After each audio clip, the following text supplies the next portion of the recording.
Tunggu. Yuk.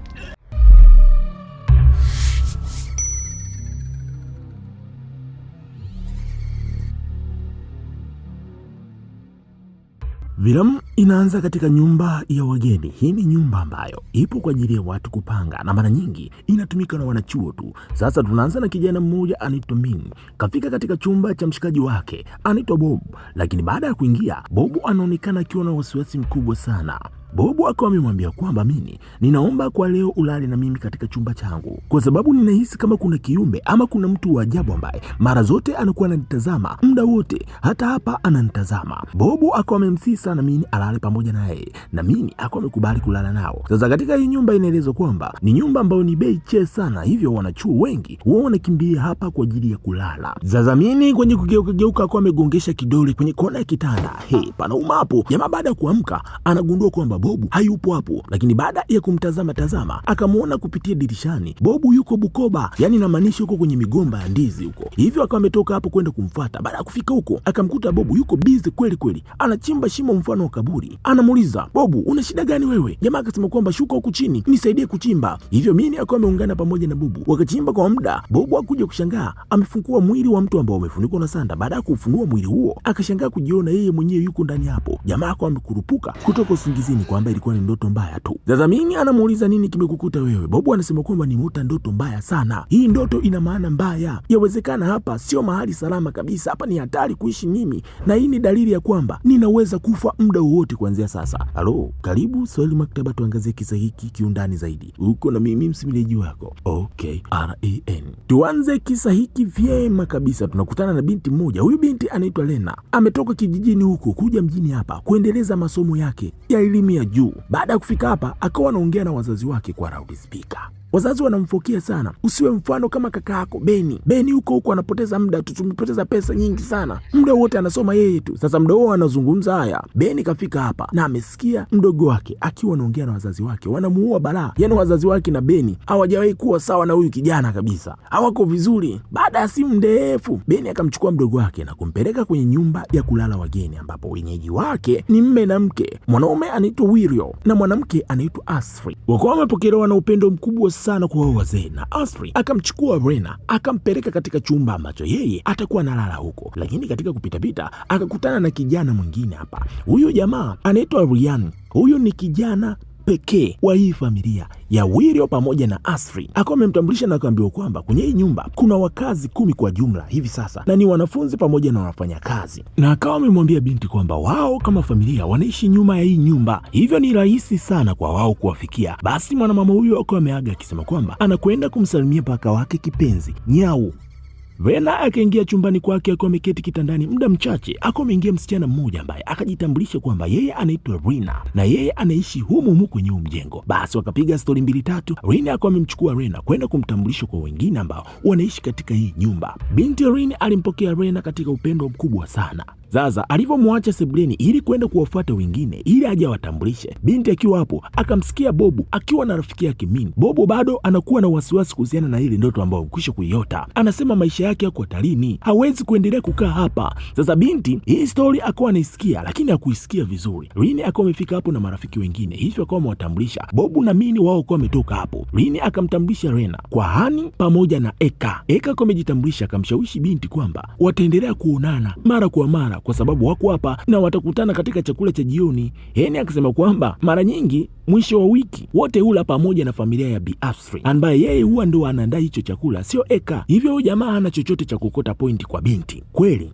siku hiyo jioni watu wote wamekusanyika kwa ajili ya chakula, lakini upande wa Bob yeye anamsihi Mini waondoke, hawezi kuendelea kuishi katika hii nyumba. Yeye ana wasiwasi mkubwa sana juu ya maisha yake, lakini Mini akasema kwamba yeye hawezi kuondoka hapa, ana njaa, lazima ale kwanza ndio waondoke. Sasa kwa sababu William aliwaona, sasa kwa aibu ikabidi waingie ndani tu washiriki meza ya chakula pamoja na wengine. Sasa wakiwa hapo, kwa mujibu wa Asri, hii familia wao, yani Asri pamoja na mume wake hawali nyama, lakini wageni wote mara nyingi wakija kushiriki chakula katika nyumba nyumba hii wao huwa wanakula nyama. Binti Rena ikabidi kuuliza, mbona hii familia wao hawali nyama na sisi tu ndo tunakula nyama? Rina akasema kwamba wao huwa wanakula mboga za majani pekee. Sasa Asri wakati anaomba, binti Rena akuwa anashangaa, mbona Asri anasema tunaomba afya njema kwa kila mmoja? Anarudia maneno hayo sentensi hii moja muda mwingi kweli kweli, tunaomba afya njema kwa kila mmoja. Rena ikabidi kumuuliza Rina. Rina ikabidi kufafanua kwamba Bi Asri anatuombea wote tuwe na afya njema na wenye furaha. Wakati kila mmoja anaendelea na msosi, Bobu akahisi kichefuchefu, akarudisha chenchi hapo. Ikabidi kutoka hapo mbio kwenda huko kwenda kujiangalia vizuri. Mimi ikabidi kumfuata mshikaji wake kumwangalia nini kinachoendelea. Sasa hili jambo lilimkera sana Asri. Rena akahisi kabisa kuna jambo sio la kawaida, kwa sababu hata Asri ameonekana kubadilika kabisa baada ya Bobu kutapika chakula na kutoka hapo mbio. Sasa wakati wa kuondoka, Rena akiwa bado hapo akamwambia Rina kuwa amesahau simu yake mezani, hivyo inabidi kwenda kurudia kuchukua simu yake. Lakini alipoenda kuchukua simu akamuona Bi Asri, mama mwenye nyumba, anasukuma vyombo vichafu na kuvitoa eneo hilo, anavipeleka katika nyumba ambayo mara nyingi imekuwa ikifungwa, ni kama gara la kuhifadhi vitu. Rena alivyotazama kupitia dirishani anajiuliza,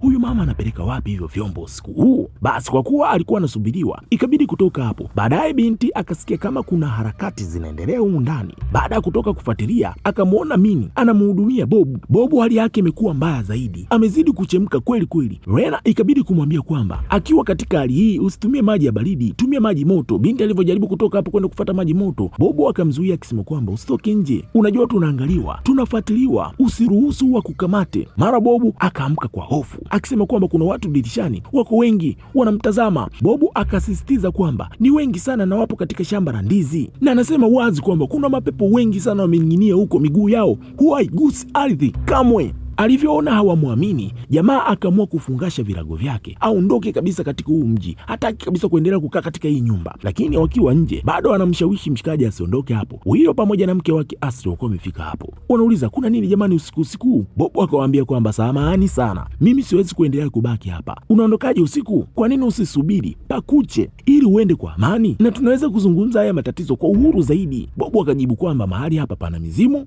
Wazee wakapinga kabisa jambo hilo, hakuna kitu kama hicho. Asri akapendekeza kwamba kama unataka kuondoka basi subiri pakuche uondoke, lakini sio usiku namna hii. Bobu akaona kama wanamsumbua tu, akafungasha virago vyake akasepa kabisa eneo hilo usiku. Muda huo ambapo Bobu kaondoka katika hii nyumba, Wilio pamoja na mke wake wakasikia sauti ya kijana wao Rian akiwa analia, hivyo wakawa wamefika huko kwenda kumtazama. Rian wakamkuta hali yake ni mbaya kinoma, yani kaanza kuzidiwa, mwili wake unasinyaa, anatokwa na madonda. Rian anatokwa na mapovu mdomoni. Asubuhi iliyofuata Rena akaamka na maumivu ya tumbo. Yeye akajua ni hezi, akatoka hapo kwenda kwa shoga yake Rina kwenda kumuomba kama ana vidonge vya kutuliza maumivu. Kufika kwa Rina na yeye ameamka na kichwa kinamuuma kinoma. Rina anasema kwamba hana vidonge vyovyote, labda kama wataenda kuuliza kwa Bi Asri. Rena ikabidi kutoka hapo kwenda kujaribu kutafuta vidonge kwenye drose Blen huko. Rena alipokuwa huko akagundua kwamba hata Beni kaka yake ameamka siku hiyo na maumivu ya jino. Mara Min anamweleza kwamba vidonge vyote vya maumivu vimeisha, vimekwisha kutumiwa na wengine. Tayari watu wanaumwa kwenye hii nyumba. Yaani watu wote kwenye huu mjengo leo wameamka wanaumwa. Kila mmoja anatafuta dawa ya kutuliza maumivu. Sasa Min akawa amemshauri Leno kwamba pengine nenda kaulize kama unaweza kupata vidonge vingine kwa Bi Asri. Binti akawa ametoka hapo mdogo akamsikia Bi Asri akiwa anaomba neno lile anaomba juu ya mtoto wake kwamba tunaomba afya njema kwa kila mmoja wetu. Rena akachungulia kwenye chumba ambacho alikuwa anasikia sauti hiyo inatoka huko, akamwona Asri akiwa anamwombea kijana wake Riani. Hali yake imebadilika kabisa, lakini akiwa hapo Wilio akawa amemuona, hivyo ikabidi kumfuata. Unafanya nini hapa? Lena akasema kwamba nahitaji dawa za kutuliza maumivu. Mzee akawa amempatia dawa. Binti akauliza Riani ana shida gani? Wilio akasema kwamba sio salama kabisa kwa wewe kuwepo hapa, hali iko mbaya, ondoka hapa na usiwahi kuja hapa kwenye chumba. Binti akawa ameondoka. Baadaye binti akawa amempelekea kaka yake chakula. Sasa wakati binti anarudi kwenye chumba chake akasikia kama kuna paka, na huyu paka ambaye anatajwa sana mara nyingi na mama mwenye nyumba, lakini hajawahi kuonekana mazingira haya. Binti akaanza kumfuatilia huyo paka, yuko wapi? Nyau. Akafuata mpaka sehemu ya Bukoba huko, yani kwenye migomba. Akiwa huko akaona mzimu mmoja umebembea kwa shingo kwenye jani la mgomba. fanya masiara wewe. Mzimu ukamshtua binti. Binti akapiga kelele, wote wakafika hapo. Binti wakamkuta na wengi kweli kweli, anamwambia kwamba nimeona mzimu hapa, nimeona mzimu hapa. Walivyomrudisha binti ndani, ikabidi wakae kidogo semina, wakajadili jambo hilo. Wengine wakaanza kuamini pengine kweli Bobu alikuwa sahihi kwa kile alichokuwa akikiona. Sasa hapa kwa mwanakaka Ben akawa amini kabisa hizi story. Yeye amekwisha kuishi hapa kwa muda mrefu, hajakutana na haya maswaibu. Sembuse hao watu wageni tu wajuzi wanakutana na hivi vitu. Ben akawa amekataa kabisa, hakuna kitu kama hicho. Yawezekana Bobu alikuwa na matatizo ya akili tu. Ben kashikilia msimamo, hakuna kitu kama hicho. Hamuamini kabisa hata mdogo wake Rena. Sasa baada ya kutoka hapo, kila mmoja kabaki mwanadada Rina. Mara pazia likawa limefunguka lenyewe, akalifunga likafunguka tena. Mara akaona mzimu umebembea hapo. Mzimu kwa umefika hapo, binti akawa amefunika pazia, anauona ule mzimu ukiwa hapo. Binti akawa amepiga kelele, Rena akawa amefika hapo kwenda kumtuliza. Sasa hapa binti Rena pamoja na Rina wote wamekwisha kukutana na haya maswaibu. Wao wanaaminiana Beni bado kashikilia mpini angalau kidogo. Min anaweza kuwa anakaa idea kwa sababu amemuona Bobu mara nyingi amekuwa akiteseka na vitu kama hivi, kwa hiyo yeye anaamini, lakini Beni kashikilia mpini, aamini kitu chochote. Baadaye Lina akaongea na wazazi wake baada ya kuona kwamba kaka yake Beni hamwamini kabisa katika hilo. Sasa baadaye Beni alipofika hapo akapewa simu aongee na wazazi wake. Baba akawa amemgombeza vibaya sana Beni kwa kutokuwa makini na mdogo wake. Simu ilivyokatwa, Beni akamwambia kwamba wewe huna akili vizuri, mambo kidogo tunayapeleka kwa wazazi. Beni akawa ametoka hapo akimlaumu vibaya sana mdogo wake. Baadaye Rina pamoja na Mini wakaungana na Rena wakapendekeza kwamba waende kuzungumza na Asri pamoja na mzee Wirio, wamuulizie kuhusiana na haya mambo yanayoendelea katika hii nyumba. Mini akasema kwamba hilo ni wazo zuri, wanaweza kuomba msaada kwa mtu ambao wao wenyewe wanajua pengine hii kitu inaweza ikatatuliwa. Basi jioni wakakusanyika kwa ajili ya chakula. Asri pamoja na mume wake. Wageni wanakula nyama kama kawaida, wenyewe wanakula mboga za majani tu. Yeye akaanza kumuuliza Wirio, mbona Liani hayuko pamoja na sisi leo katika chakula? Wirio akasema kwamba Liani ni mgonjwa, lakini kwa mama yake Asri akawaomba msaada kwamba mnaweza mkanisaidia kwamba tupate mtu mwingine aongezeke katika hii nyumba, yani aje kupanga kwenye hii nyumba, tutimie watu 10. Watu wakakaa kimya, tutalishughulikia hilo jambo. Hii ni kwa mujibu wa huyu mama kwamba hii nyumba haitakiwi kupungua watu 10. Yaani ni lazima wawe wapangaji 10, maisha yaende vizuri. Baada ya chakula, Rena akamuuliza Bi Asri kwamba, "Je, tunaweza kuleta mtumishi wa Mungu kwenye hii nyumba? Tunahisi kama kuna mambo mengine ya ajabu yanaendelea katika hii nyumba." Lakini Asri alikuwa amelipinga wazo hilo. Akasema kwamba hakuna kitu kinaitwa mzimu kwenye hii nyumba na hamna haja kabisa mtumishi yoyote kuja kwenye hii nyumba. Akamwambia kwamba msipende sana kuamini ushirikina. Bi Asri akamwambia kwamba warudi kwenye vyumba vyao. Sasa huo muda Rena akasema yeye anataka aisaidie hii familia kuosha vyombo.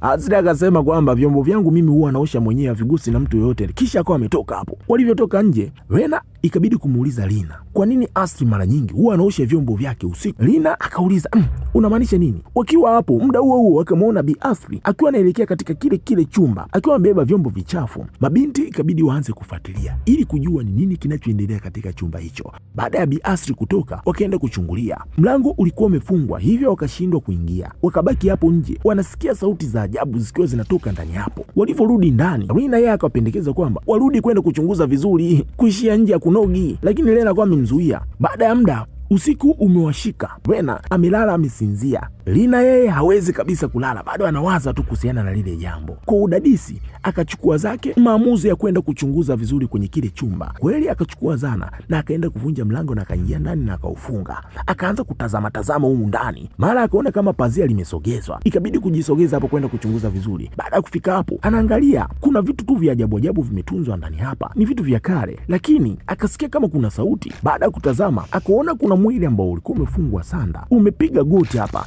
Kana kwamba unakula ama unalamba kitu fulani. Binti akiwa hapo bado ana hofu. Ule mwili ukasimama, ukageuka na kumtazama Rina. Mwili ukanyanyuka ukaanza kuelea hewani. Binti akadondoka chini kwa hofu. Ule mwili mzimu uko umemwangukia binti kwa juu na ukamwingizia ulimi wake ndani ya mdomo wake na sini iko imekatikia hapa. Sasa kesho yake Rena alipokuja kuamka, anashangaa Rina hayupo pamoja naye na walilala wote. Hivyo akaanza kumtafuta kimya. Akahisi pengine Rina alirudi chumbani kwake. Baada ya kubisha mlango, akaenda kuchungulia dirishani, akamwona Rina yuko sakafuni, kalala tuli, kafa hapo ameganda. Alipofikishwa hospitalini, daktari akasema kwamba sababu ambayo imepelekea Rina kufariki dunia ni kwa sababu ya mshtuko wa moyo wake. Sasa watu wakawa wanashangaa, mbona huyo binti hajawahi kuwa na hilo tatizo? Hili tatizo limetokea vipi? Vijana wakawa wasiwasi sana. Lena na Min wakaenda kuzungumza na Bi Asri pamoja na William. Lena akamwambia kwamba yeye pamoja na Rin walikuwa na wasiwasi na walisikia sauti za ajabu kutoka katika kile chumba ambacho Asri huwa anapeleka vyombo vichafu eneo hilo, na walienda pale, walikuwa wanahitaji kujua ni nini kinachoendelea katika kile chumba. Anahisi kabisa pengine kifo cha Rina kilisababishwa na yeye kwenda katika kile chumba peke yake usiku, pengine ndipo alipopata ule mshtuko wa moyo na kufariki. Mwanamama Asri akawa amekataa katakata, anasema kwamba hakuna kitu kama hicho, mimi vyombo vyangu huwa navipeleka kule na huwa naviosha kesho yake asubuhi. Sasa ukiwa anaendelea na mazungumzo, muda huo akasikia sauti ya kijana Ryan akiwa analia, hivyo baba na mama ikabidi watoke hapo kwenda kumtazama mtoto wao. Wakakatisha mazungumzo haya. Rena pamoja na Min ikabidi kusogea hapo kwenye kile chumba kwa siri kwenda kuangalia kinachoendelea. Wakaona hali ya Ryan inazidi kuwa mbaya sana. William anamwambia mke wake Asri kwamba nani anataka kuendelea kukaa katika nyumba ambayo kuna mtu amekufa. Asri akasema kwamba basi kama ndivyo tengeneza chumba kipya, sio lazima kila anayekuja akae katika chumba ambacho Rina amefariki. William akajibu kwamba mpenzi wangu, hii inatosha, mimi nadhani haya mambo sasa yafikie mwisho. Lakini Asri akasema kwamba haya mambo hayawezi kufikia mwisho na hatuwezi kuyazuia. Huyo akahisi kabisa kama kulikuwa kuna watu wanamchunguza hivi, ikabidi kutoka hapo kwenda kuchunguza. Kwa bahati nzuri Min pamoja na Rena walikuwa wamekwisha kutoka eneo hilo. Sasa hili jambo likawachanganya sana vijana, likawaongezea wasiwasi sana. Shida ni nini? Sasa baadaye usiku huo Rena akaona William akiwa amefika hapa nyumbani na gari lake. Baada ya kumtazama akamwona mzee kama kafika hapa kwa siri na kama kabeba fulani hivi chupa ya maji. Kwa udadisi Lena ikabidi kumfuata, lakini akasikia sauti kutoka katika chumba cha Bi Asri. Ikabidi kwenda kujisogeza hapo kwenda kutazama, akaona aisee, Bi Asri anaandaa chakula kwa ajili ya wageni wote wapangaji katika hii nyumba, na kitu anachokiandaa ni nyama, na nyama ambayo anaiandaa yeye ni nyama ya panya, na ndio maana wenyeji wao huwa hawali nyama katika hii nyumba, wanakula wapangaji tu. Binti hili jambo likamtia kichefuchefu. Kwa hofu ikabidi kumfuata kaka yake Beni na kwenda kumwambia kile kinachotokea, lakini Beni akakataa kabisa. Hajawahi kabisa kuamini chochote ambacho anaambiwa, sio mambo ya mzimu wala sio kuhusiana na hiki chakula ambacho amekuja kuambiwa na mdogo wake kwamba kinatengenezwa kwa nyama ya panya.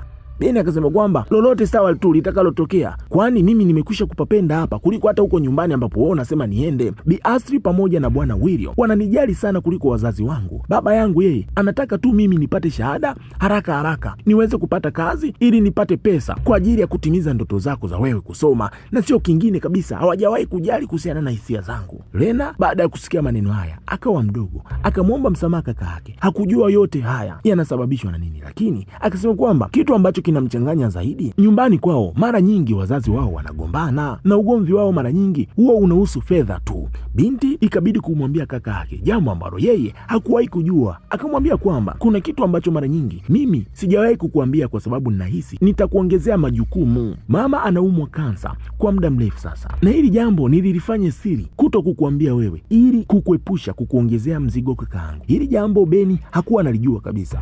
Aisee, moyo ulimuuma. Sina mtu mwingine wa kunitegemea zaidi kuliko wewe tu, ndio maana unaniona ninakuganda wewe, usione kama mimi kwako ni mzigo. Binti akamsihi sana kaka yake amwamini kwa anachomwambia. Kama hawezi kumwamini kama mwanafunzi, basi amwamini kama kaka yake. Sasa upande wa wazee, William yuko kwenye simu anazungumza na ustazi mmoja ambaye amempatia maji, akamwahidi kwamba atatekeleza kila kitu ambacho ataambiwa. Yule ustazi akamwambia kwamba jitahidi kunyunyuzia na kufuata maelekezo niliyokupa. Muda huo hali ya hewa ikawa imebadilika. William ikabidi kuingia ndani kwenye kile chumba ambacho mara nyingi huwa kinafungwa. Baada ya kufika hapo, barubu tu kwanza ikawa imepasuka mbele yake. Hajatulia, mlango uko umejifunga wenyewe. Mzee akajikakamua, haya mambo lazima yafikie mwisho. Mzee akasema kwamba sitaacha uchukue maisha ya watu wengine tena katika eneo hili. Kabla hajafungua chupa, akahisi kuna kiumbe upande wa pili. Ikabidi kufika huko. Uko wapi? Jitokeze. Ghafla akasikia kelele nyuma yake, akaona kitu kinasogea. Mzimu uko umetokea na ukaanza kumshambulia kwa nguvu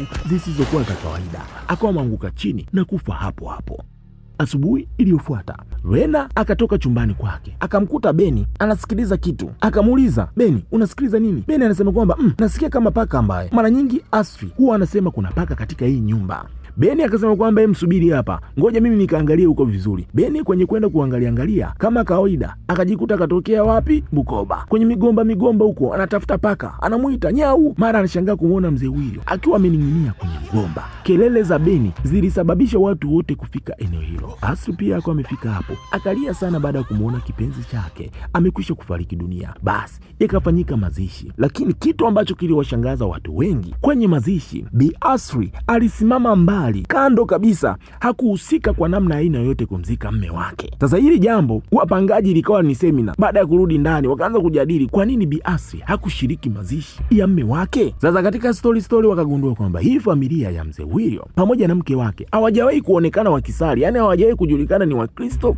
wala ni Waislamu. Lakini mmoja wao akasema kwamba lakini Wilio kwenye kitambulisho chake cha NIDA inaonyesha kwamba yeye ni Muislamu, lakini hajawahi kuonekana akiswali mahala popote, sio Ramadhani wala sio nini. Wakajadili mambo mengi sana hapa. Kwa nini kama Wilio alikuwa ni mtu wa dini, kwa nini aende kujinyonga yeye? Lena akasema kwamba kuna mambo ya ajabu yanaendelea hapa. Kwa bahati mbaya zaidi sijawahi kuambia kila kitu kinachoendelea hapo. Mara piu umeme uko umekatika, binti story iko imeishia hapo. Mmoja wao yani Hani akawa amependekeza kwamba waende chumbani kwake kwa sababu yeye ana taa ya dharura. Wakati huo sasa Asri akawaambia vidume kwamba waende kwenye kile chumba ambacho mara nyingi yeye anakifunga, waende kuangalia hapo, pengine kuna main switch itakuwa imejizima, waende wakawashe. Kweli baada ya kufika hapo, Beni akawa amewasha taa zikawaka, lakini zikawa zimezimika tena. Muda mfupi baada ya kuwasha, wako storm, mara wakaanza kusikia sauti fulani hivi. Wakaona mzimu mmoja umekaa hapa, umepiga pose juu ya gari. Kwanza uko umefunga mlango mahali ambapo Asri alikuwa amesimama huko nje, akae huko nje. Vijeba wakiwa ndani huko na hofu, wanajaribu kufungua mlango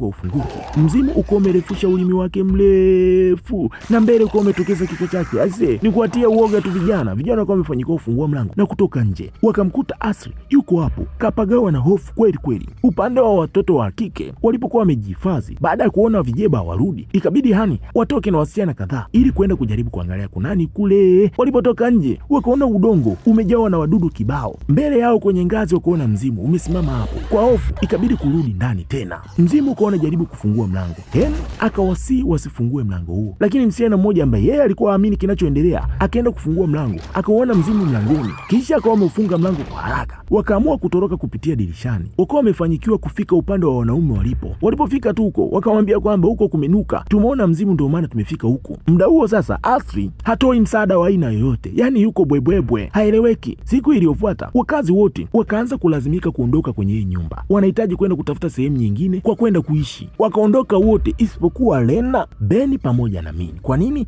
Wao hawana pesa na wao ni watoto ambao wanaishi katika mazingira ya masharti ya wazazi wao, yani hawawezi kuondoka mahala popote bila wazazi kusema. Ni lazima wajulishe wazazi ndio watoe mrejesho kwamba ondokeni ama msiondoke eneo hilo. Kwa upande wa Beni pamoja na Rena mdogo wake, wazazi wao hawana pesa. Walisema wazi kwamba hatuna pesa ya kuwatumia kutafuta sehemu nyingine pa kwenda kupanga, kazeni hapo mpaka masomo yaishe. Mini yeye baada ya kumpigia mama yake akawa amemfokea sana, we nikutafutia pesa tena ya kwenda kupanga kwingine na wakati wewe ndio muhula wako wa mwisho, vumilia hapo. Akakata na simu. Sasa baada ya muda Lena akawa amepokea ujumbe kutoka kwa mpangaji mwenzao. Yule Hani amemtumia ujumbe akimwambia kwamba kuna nyumba mpya ya kulala wageni ambao pia inapangisha watu, na akasema kwamba wanaweza wakaenda kule na Alio anaweza kuwasaidia kuwalipia kodi kwa muda. Hili wazo likawa ni zuri sana, hivyo wakaanza kujiandaa ili watoke hapo. Lakini ghafla Asri akawa ametokea mbele yao, ajielewi, ni kana kwamba bado ana maombolezo ya mme wake. Asri akasema kwamba hajui lolote linaloendelea kutokea na akili yake inazidi kuchanganyikiwa. Niache kabisa, nachanganyikiwa nyinyi. Akawaomba kwamba wasiondoke kwa sababu yeye yuko peke yake hapa. Lena akasema kwamba hawezi kuendelea kuishi hapo na wanahitaji msaada wa mtu ambaye anaweza kutatua kile kinachoendelea katika hii nyumba. Mini akasema kwamba anamjua mtu wa kusaidia, wanaweza kuwasiliana naye, lakini Asri akasema kwamba hata yeye pia kuna mtu anamjua wa kusaidia katika hili jambo, na akasema kwamba anatoka hapo kwenda kumleta huyo mtu. Basi watu ikabidi kutulia. Baadaye Beni akawa amepigiwa simu na namba isiyojulikana. Baada ya kusikiliza vizuri, akawa amegundua kwamba ni rafiki yake Bobu anasema kwamba ondokeni haraka sana kwenye hii nyumba, sio salama kwenu kuendelea kuishi hapo, mnaweza kufa hapo. Kuna mtu ambaye amefanya uchawi wa giza, yani amefanya uchawi mweusi katika hiyo nyumba. Akaendelea kusema kwamba mimi niliporudi kijijini kwetu nilifanyiwa tambiko kwa ajili ya kusafishwa mwili wangu wote, na inasemekana kwamba kwenye hiyo nyumba kuna mtu ambaye anatumia huo uchawi mweusi, sio salama kwenu na mtu yoyote ambaye amepanga katika hiyo nyumba. Lakini Lena akasema kwamba Asri ameenda kuleta msaada ustazi kwa ajili ya kutusaidia katika hili jambo, lakini Bobu akasisitiza kwamba sio salama kuendelea nyinyi kukaa katika eneo hilo kama hamuhitaji kufa. Mimi ninakuja hapo kuja kuwatoa hapo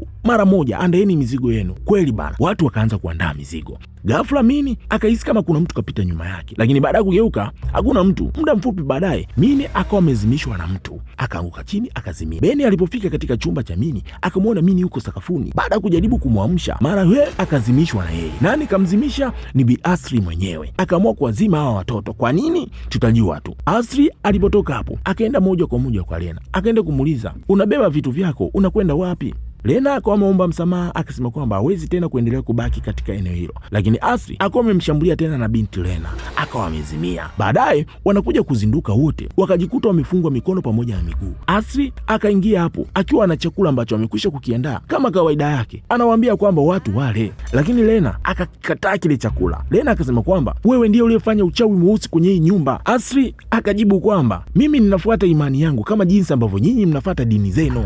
Akacheka, akachukua chakula na akiwaambia wale, akamwambia Beni kuwa chakula hicho ndicho chakula ambacho kila siku ya Jumamosi usiku huwa nakipika na nyinyi wao mnakifurahia sana kukila. Akafichua kwamba ni kweli chakula hiki mara nyingi huwa nakitengeneza kwa kutumia nyama za panya alizozichanganya na mimea na viungo vingi sana, viungo maalum. Akaeleza kwamba wanapokula vyakula hivyo na vyombo vyao kupelekwa mbele ya kile kiumbe cha kishetani na kuvilamba vyombo hivyo, na yeye anaamini kabisa huwa kuna nguvu maalum ambayo yeye anaipata ambayo ina manufaa kwake yeye na familia yake. Beni akamuita mama, kwa nini unafanya hivi? Asri akasema kwamba mimi sio mama yako. Mama yako umemwacha huko Jakta, umemkimbia. Mama yako ni mgonjwa, umekimbia majukumu yako kama kijana wa kiume katika familia yenu. Yaani wewe ulichokifanya ni kama Mungu wenu tu jinsi anavyofanya. Aliniacha mimi pamoja na familia yangu bila msaada wa aina yoyote. Hapo awali mimi nilikuwa ni muumini mzuri sana wa Mungu wenu kama jinsi ambavyo nyinyi mnamwamini, lakini sio zama hizi, kwa sababu kijiji chetu sisi kiliharibiwa na familia yangu yote. Kwanza familia yangu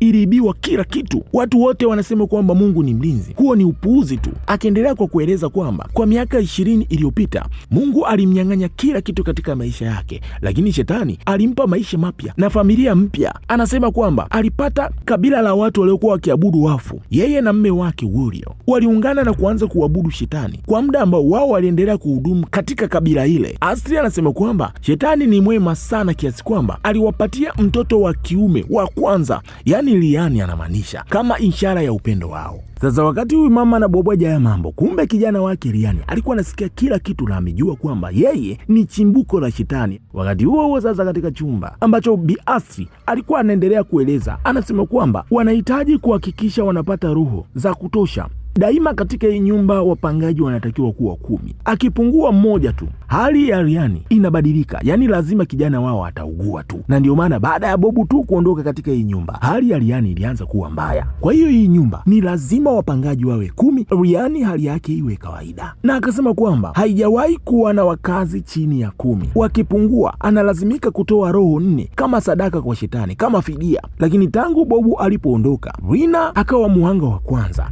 na wengine wakafuata. Asri akamwambia kwamba Rena, yote haya yanatokana na wewe kuingilia mambo yasiyo kuhusu. Akasema kwamba mlianza kuugua kwa sababu ya shetani alikasirika baada ya nyinyi kuingilia mambo ambayo hayawahusu. Akaongeza kwamba Bobu alikuwa tayari ametolewa kafara na akawa amefichua kwamba, na najua mna matumaini kwamba anakuja kuwachukua hapa, lakini tayari Bobu nimekwisha kumuua alipokuwa njiani kuja kuwafuata nyinyi. Sasa ni zamu yenu nyote, nyinyi mtakufa.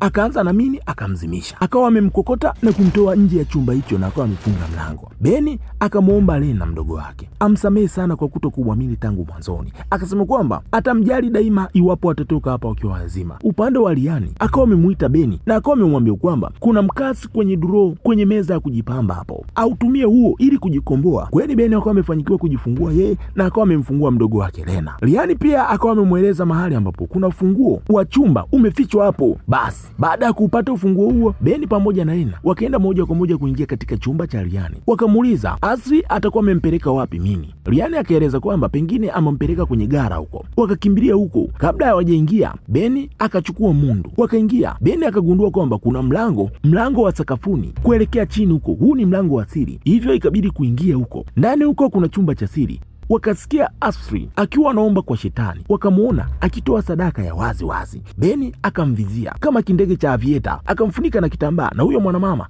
akawa amekosa pumzi, hivyo akawa amezimia. Sasa katika kupitapita kama kawaida kutafuta njia ya kuescape from Sobibo, wakawa wametokea Bukobani huko kwenye migomba. Kabla hawajaamua nini cha kufanya, wapite wapi ili wajikomboe nafsi zao, Asri akawa amemshambulia Beni tena kwa nyuma. Wote watatu wakaanza kukimbia tena kujaribu kujiokoa, wakawa wamejikuta wamefika eneo la ibada ya Asri, ibada ya kishetani. Lena akawa amemkalisha Beni chini kumsaidia, ndipo wakauona mwili wa Bobu aliyokufa, amekwisha kuvalishwa sanda. Mini akakimbia katika mwili wa Bobu, ni mshikaji wake, akalia sana na kuomba msamaha kwa kutokumwamini tangu mwanzoni. Pengine haya mambo yasingefikia hapa. Asri akawa amerudi tena hapo na kumshambulia Mini, akawa amedondoka chini. Asri akamwambia Lena kwamba ataitoa miili yao yote kama sadaka kwa shetani. Lena akasema kwamba imani yako yote imepotoshwa na wewe ni mwovu tu, lazima mtu atokee hapa aje akuzuie wewe. Asri akacheka akamuuliza kwamba nani wa kunizuia, wewe ama tumngoje mwingine? Binti akamtazama kaka yake. Alipogeuka macho kwa Asri, Asri hayupo hapo. Mara akamtokea kwa nyuma, akawa amemshambulia na kumwangusha binti chini, akawa amezimia. Akamkokota Lena na kumfunga kwenye kitambaa cheupe kama kawaida. Asri akapiga magoti mbele ya shetani wake na kuimba maneno ya ibada yake, akitangaza kwamba sadaka iko tayari, akimsihi kwamba ampe afya na maisha mapya. Kiumbe akawa amejimegua magamba na kuwa katika mwili wake wa kutisha, jambo lililomshtua hata Asri mwenyewe, lakini akawa ameonyesha ishara ya utii na kumwambia kwamba sadaka ipo tayari kwa ajili ya kuliwa. Kweli shetani akaanza na mwili wa Bobu, lakini akawa amegundua kwamba mbona kama kuna sadaka bado inafaa kabisa kuliwa. Akawa ametoka hapo na kumfuata Lena. Mara Lena akawa amezinduka, Liana akawa ametokea huko akiwa ameshika mundu, akasema kwamba mama, haya mambo inabidi kuacha. Kile kiumbe kikabidi kusitisha kwanza haya mambo, kikakaa kando kuangalia bato la mama na mtoto. Liana akamsihi mama yake aache haya mambo yote, akasema kwamba hahitaji kuona mtu yoyote akifa kwa sababu yake. Asri akasema kwamba anayafanya yote haya kwa sababu yake. Liana akasema kwamba hataki tena haya mambo yaendelee. Asri akawa amekataa, amesimamia msimamo. Liana akawa amechukua ile mondo, akasema kwa upole, mama, asante, haya yamekwisha. Kisha kijana Liani akawa amejishwa shingo mbele ya mama yake na akawa amedondoka chini, akawa amefariki hapo hapo. Muda huo huo kile kiumbe kikuwa kimeyeyuka yeyu na kutoweka kabisa. Msiba ukabaki kwa mama. Mama Asri alilia sana, anasema kwamba mama anaweza kufanya chochote kwa ajili ya mtoto wake, kwa maana mtoto wake ndiyo dunia yake, na yeye kwa sasa dunia yake imekwisha. Mtoto wake amekwisha kufariki dunia, hana chochote cha kupoteza. Amekwisha kumpoteza mtoto wake na amekwisha kumpoteza mme wake kipenzi. Huyu mwanamama akawa amechukua ile mundu na akawa amejitoa uhai wake yeye mwenyewe mbele ya Beni na mdogo wake. Baada ya muda Mini akawa amezinduka tena, wamebaki watatu tu, Beni, Mini pamoja na Lena. Hatimaye kweli mambo yakawa yameisha, wote wakawa wamepelekwa hospitalini. Baada ya muda Mini akiwa hospitalini, mama yake wakawa wamefika hapo, akamwomba msamaha sana kwa kutomwamini kijana wake na kumjali katika shida. Upande wa Beni akiwa hospitalini, wazazi wao wakawa wamefika hapo. Beni akawa amemwomba radhi sana baba yake mzazi kwa sababu walikuwa wako sawa, kama wazazi wakawa wamemsamehe kijana wao. Basi na filamu yetu inaishia hapa. Tafadhali usisahau kusubscribe, kushare na kulike na kucomment. Karibu Swahili Maktaba, chimbo la wajanja.